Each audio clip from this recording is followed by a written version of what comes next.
Daninha, de coração. Bem, Oi. boa noite, amigos do Grupo Espírita Regeneração, Casa dos Benefícios. É a primeira vez que eu venho aqui compartilhar um estudo com vocês. Para mim é um grande prazer, mas também uma enorme responsabilidade. Eu trouxe hoje para nossa reflexão o capítulo 21 do Evangelho segundo o Espiritismo. Está intitulado Haverá falsos cristos e falsos profetas. Em especial, nós vamos ver os itens 8 e 9, que estão lá nas instruções dos Espíritos. Para começarmos, pergunto para vocês, qual o significado de profeta? Olha, ordinariamente, nós costumamos relacionar a qualidade de profeta àquela pessoa que tem o dom de prever o futuro. Ou seja, médiuns dotados de certas peculiaridades, capazes de dialogar com os espíritos ou de registrar as suas informações. Ocorre que profeta significa muito mais do que isso, especialmente para nós espíritas, já que o seguinte conceito que eu vou dizer agora foi dado por Allan Kardec no item 4 desse mesmo capítulo. Kardec diz assim, que profeta é todo enviado de Deus com a missão de instruir os homens e de lhes revelar as coisas ocultas e os mistérios da vida espiritual. Ah, então profeta não precisa ser um adivinho do futuro. A própria revelação do oculto, que está no conceito de Kardec, também não precisa se referir necessariamente ao futuro. Vocês querem ver um exemplo? Vou trazer lá do Velho Testamento. Durante uma conversa, o profeta Natan propôs a seguinte parábola para o rei Davi. Um homem muito rico tinha cerca de 100 ovelhas e o seu vizinho apenas uma. Então, ele resolve matar o seu vizinho para ficar com a sua única ovelha. Como rei, qual seria a sentença que você daria a este homem? E Davi, sem pestanejar, responde: sentença de morte. Claro, ele tem que morrer. E aí Natan sorri e revida. Pois é, Davi, este homem é você. Você tem à disposição todas as mulheres do reino e decidiu matar Urias para ficar com a sua mulher, que é Betsabeia, ou Betsabé, com quem Davi se casou e teve Salomão. Então, aqui nessa pequena historinha, nessa pequena parábola, nós já começamos a perceber a missão do profeta. Primeiro, na condição de instrutor, de educador, ensinando a Davi os padrões morais da lei divina. E segundo, revelando aquele elemento psíquico que estava oculto no próprio Davi, porque ele se achava em conformidade com a lei, até ser levado a um processo de autoconfrontação, de autoanálise, a fim de perceber a si mesmo diante da lei. Instruir e revelar. E aí, então, passamos para o item 8, né, do capítulo 21. É uma mensagem do espírito Luís, que foi passada em Bordeaux em 1861. Está intitulada Os Falsos Profetas. Quando eu li essa mensagem pela primeira vez, eu percebi logo um tom de advertência. Luís fala assim: tende-vos em guarda. E mais adiante, ele repete 3 vezes essa palavra: desconfiai, desconfiai, desconfiai. E ao final da mensagem, ele diz a seguinte frase: afastai cuidadosamente tudo que vos possa entravar a marcha para o objetivo eterno. Notaram o alerta? Como destinatários dessa mensagem, nós estamos sendo exortados à responsabilidade. Por que será? Ó, quando nós falarmos mais adiante dos falsos profetas na atualidade, entenderemos melhor essa exortação. Combinado? Então, vamos lá. Eu vou perguntar agora a vocês o seguinte: como é que nós podemos reconhecer um falso profeta? Olha, considerando aquele conceito de Kardec, todo enviado de Deus com a missão de instruir os homens e de revelar as coisas ocultas e os mistérios da vida espiritual, os falsos profetas são, num primeiro plano, os falsos instrutores. E aí, vamos encontrá-los, inclusive, no movimento espírita, tá? Quem está ensinando, conduzindo, educando? E, ó, isso vale tanto para o trabalhador encarnado quanto desencarnado, ok? E notem, existe uma enorme responsabilidade da instituição ao convidar alguém para falar nas suas reuniões públicas. Olha mais, o tamanho da responsabilidade daquele que fala. Mas, em segundo plano, nós não podemos esquecer dos médiuns, sobre os quais pode recair o quê? Suspeitas de charlatanismo. Em relação a eles, eu fui lá no livrinho O que é o Espiritismo para buscar uma ajuda de Kardec. E ele nos diz o seguinte: fora da realidade dos fatos, a melhor garantia que podem encontrar está no desinteresse absoluto e honorabilidade do médium.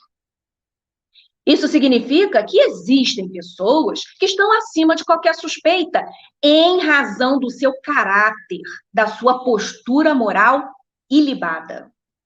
Ora, nós sabemos que quando há ganho fácil, favorece aí a fraude. Eu não estou falando só de dinheiro, não, mas qualquer vantagem. E Jesus já havia alertado: dai de graça o que de graça recebeste. Logo, o bom senso nos diz que quando não há nada a lucrar, o charlatanismo não toma parte. Então, por isso que é importante observarmos o desinteresse absoluto e a honorabilidade do médium. E aí, impossível não lembrar do nosso querido Chico Xavier, maior exemplo disso, né?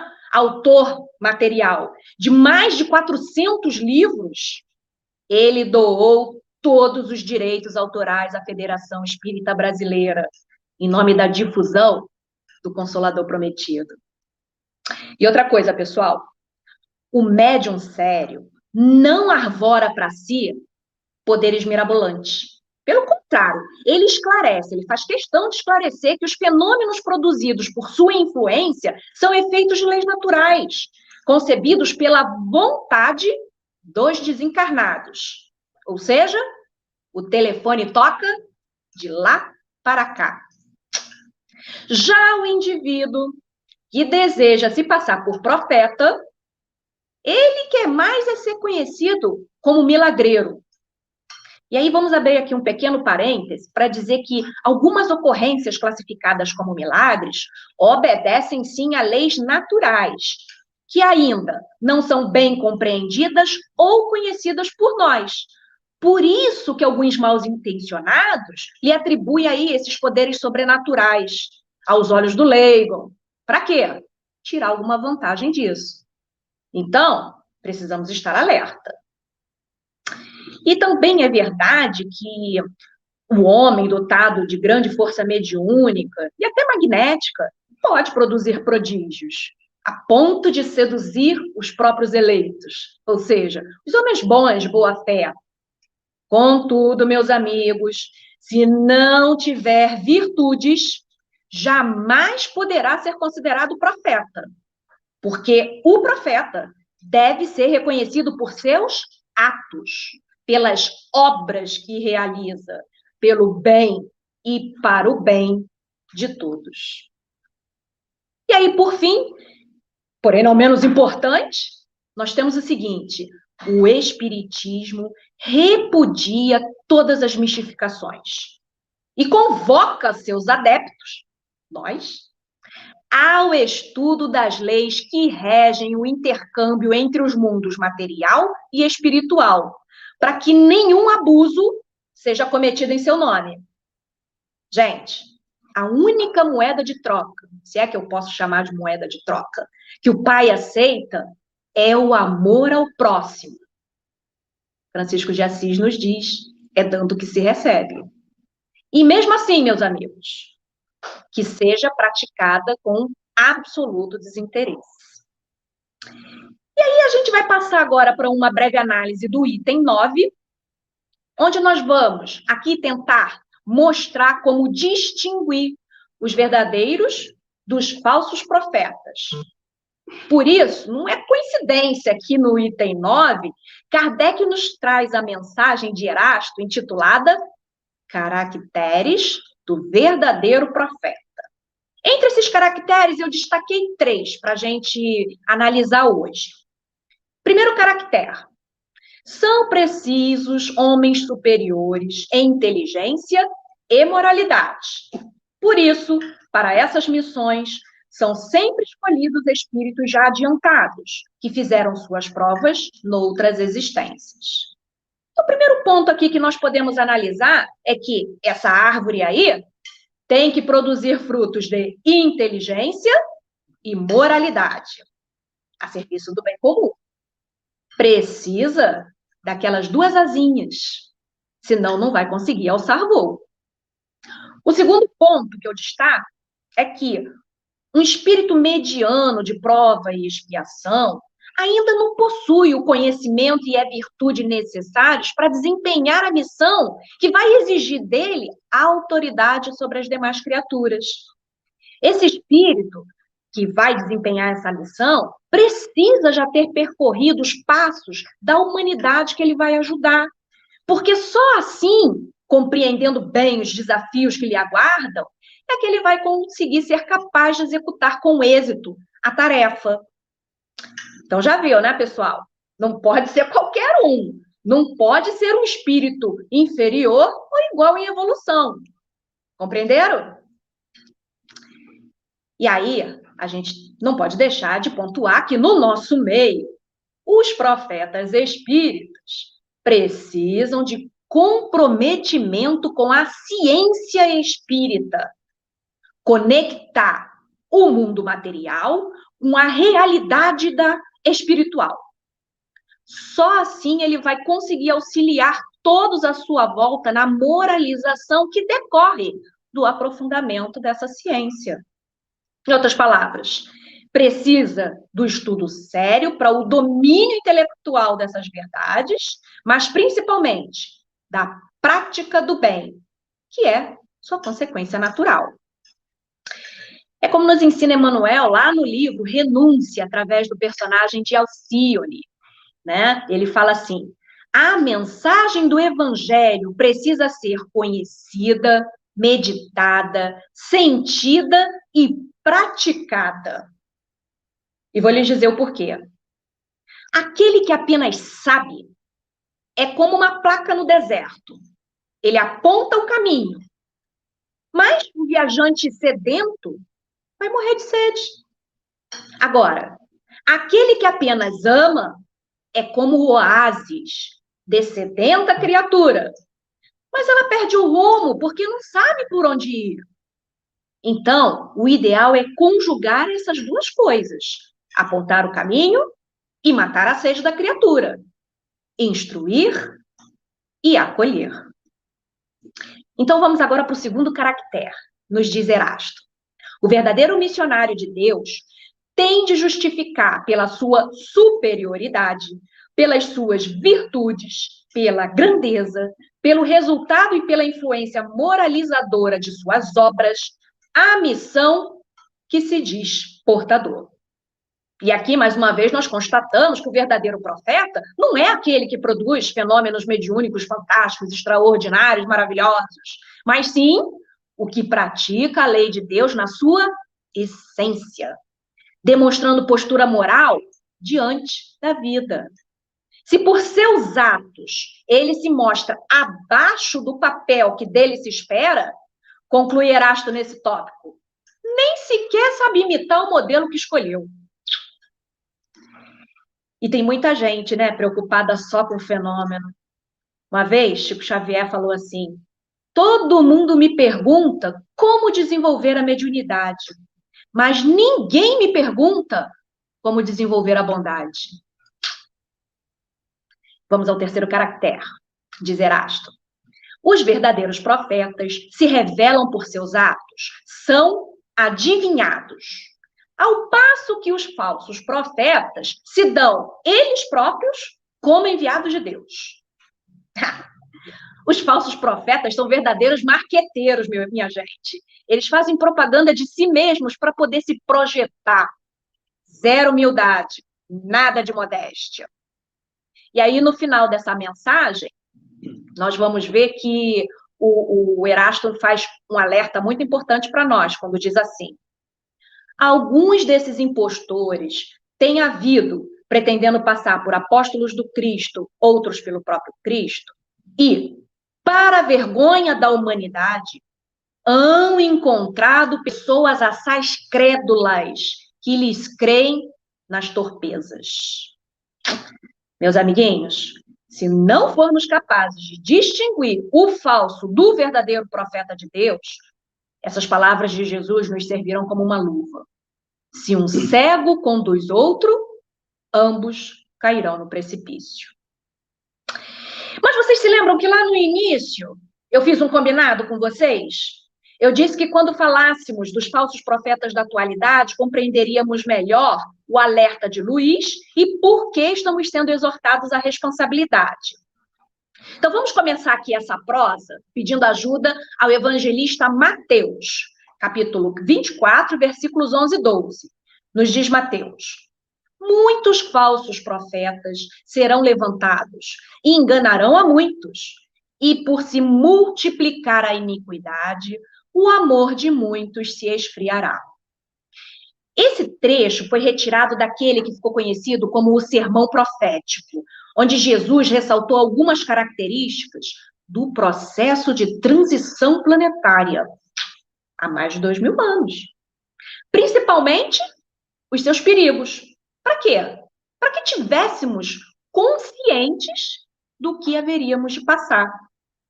Jesus alertou que seriam momentos difíceis, turbulentos, de crise, propícios ao aparecimento dos falsos profetas, porque eles encontrariam espaço, tanto nas mentes quanto no coração das criaturas mais invigilantes, mais desesperadas, com esse tumulto todo. Para quê?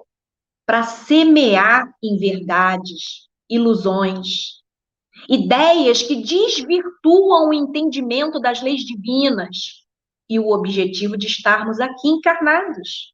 Nosso grande objetivo, a reforma íntima, levando assim muitos incautos ao desvio e à queda. O profético alerta do mestre foi para esse momento aqui que nós estamos vivendo na Terra. E esse alerta tem sido renovado pelos espíritos que trabalharam na obra da terceira revelação.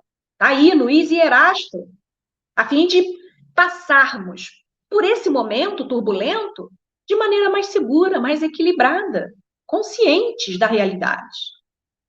E aí, lá no item 8, Luís fala assim para a gente: viajores, só por pouco tempo mais estareis nas trevas das dores da provação. Se abrirdes o vosso coração a essa suave doutrina que vos vem revelar as leis e satisfazer a todas as inspirações da vossa alma acerca do desconhecido. Já Erasto, no item 9, nos diz: desconfiai dos falsos profetas. É útil em todos os tempos essa recomendação, mas, atenção, meus amigos, sobretudo nos momentos de transição em que, como no atual, se elabora uma transformação da humanidade. Porque, então, uma multidão de ambiciosos e intrigantes se arvoram em reformadores e messias. E contra esses impostores é que se deve estar em guarda, correndo a todo homem honesto o dever de os desmascarar. Gente, o Evangelho segundo o Espiritismo foi publicado em 1864. A transição planetária já estava, a pleno vapor nessa época. É o que nós podemos deduzir aqui das mensagens de Luís e de Erasto. tá? Então, olha só, na condição de espíritas, nós sabemos que existem falsos profetas, tanto aqui, encarnados, entre nós, quanto no mundo espiritual. Por isso, meus amigos, temos o dever de cuidado para com todas as mensagens que nos chegam ao conhecimento, uma vez que podem proceder de espíritos orgulhosos, porém muito inteligentes. Tá aí alguns pseudo-sábios que semeiam suas ideias para ganhar seguidores, confundir as consciências, desviá-las do grande objetivo da encarnação, tanto na senda da evolução individual, quanto da coletiva. Vemos isso aí de roldão. Um detalhe muito importante. Os falsos profetas da atualidade não se limitam ao âmbito religioso, ok? Também os encontramos na política, na ciência, na filosofia e por aí vai, personificando aqueles que propagam ideias de ódio, de violência, de separatividade, uma falsa liberdade, ideias de afastamento de Deus, aqueles que incitam, por exemplo, a vivência desequilibrada das paixões.